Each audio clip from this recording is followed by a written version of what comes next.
History, you see a lot of the threads of the same personalities running through everywhere you go. And if you know the Buxton story, there's a man by the name of Edwin Larwell. Is everybody familiar with that story? Because I don't know enough of the backstory to be able to say it off the top of my head right now.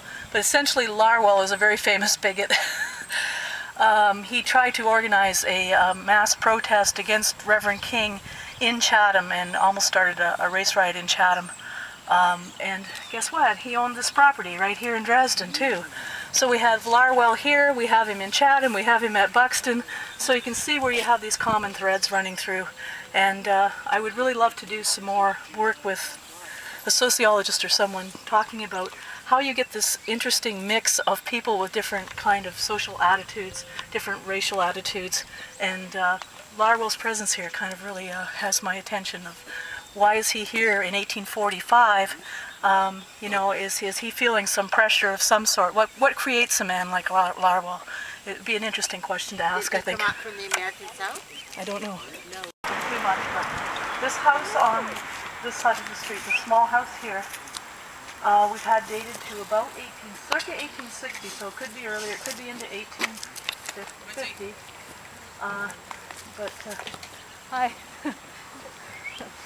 Sorry. I always feel so bad when people are at home and we're bothering them. The perils of owning a historic house, eh? Good morning.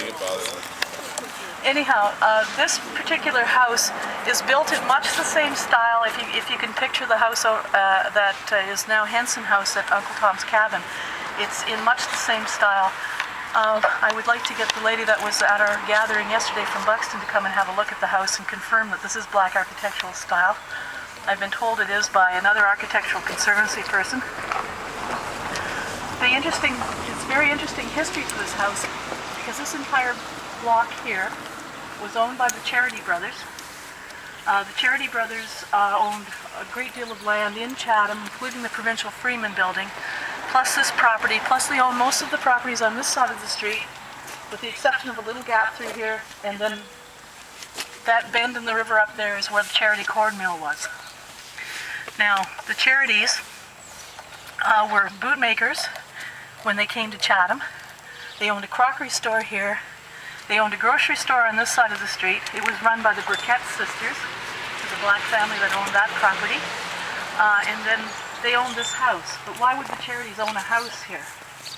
Well, what we found out is they only owned this house, but they are co-owners of another house that sat over in this area that was a duplex. I have a picture of it in the book here I can show you. Again, in that black architectural style.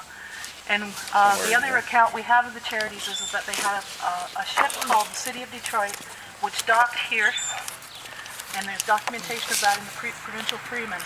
What we think might have been happening here is that Charities may have been bringing people in on their boat. This may very well have been a rental property or a property where they could have stayed. It's a possibility. But the long and the short of it is that when the Charity Brothers go broke in a very big way, we think their ship sank and that they lost their fortune almost overnight. And anyhow, at the point where that happened, this house is suddenly bought by three men, one of them being Archie McKellar. And some of you will know Archie McKellar from the Buxton story, and Claudine keeps nodding her head, and I'm glad she knows this. But Archie McKellar and two men from Detroit bought this house for $1 in order to save it. Now, why would those three men be interested in this house? So another one of those interesting questions brought up simply by land record evidence. We have no other documentation. The symmetry of the house, the small front porch, this would have had a door where the window is up above, and this style of the kitchen out back. So you have the main part of the building, a living room downstairs, a bedrooms upstairs, and then the kitchen to the rear of the building. That's my understanding. That this is very similar to houses that you find in the American South. Oh, okay.